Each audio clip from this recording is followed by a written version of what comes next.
चाची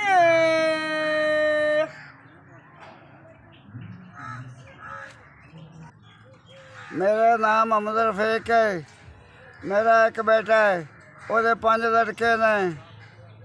मैं बुढ़ी ते बुढ़ा वखरे होंदे आ।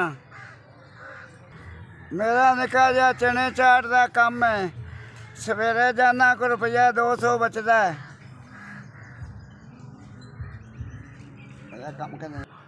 चने चाट विच मर के गुजारा होंदा है।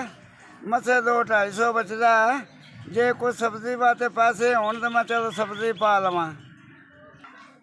ਉਹਦੇ ਵਿੱਚ ਜੇ ਮੈਂ ਸਬਜ਼ੀ ਪਾ ਦੇਵਾਂ ਤੇ ਮੇਰੀ ਤੇ ਬੁੱਢੀ ਦੀ ਜ਼ਿੰਦਗੀ ਕਦੇ ਵੱਧ ਜਾਂਦੀ, ਫਿਰ ਪੈਸੇ ਚੋਖੇ ਹੋ ਜਾਂਦੇ ਨੇ।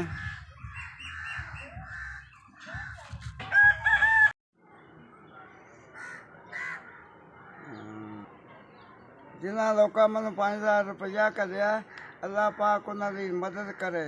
ਮੌਲਾ ਜੀ ਮੁਸ਼ਕਿਲ ਕੁਸ਼ਾ ਸੱਚਾ ਖੁਦਾ ਉਹਨਾਂ ਨੂੰ ਰੱਬ ਬੜਾ ਬੜਾ ਦੇਵੇ।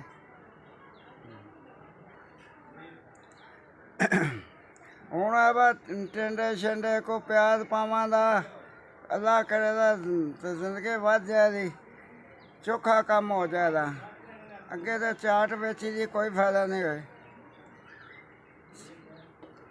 ਮੇਰੀ ਦੁਆ ਹੈ ਰੱਬ ਦੀ ਜ਼ਾਤ ਤੁਹਾਡਾ ਭਲਾ ਕਰੇ, ਅੱਲਾਹ ਪਾਕ ਤੁਹਾਨੂੰ ਚੋਖਾ ਚੋਖਾ ਦੇਵੇ।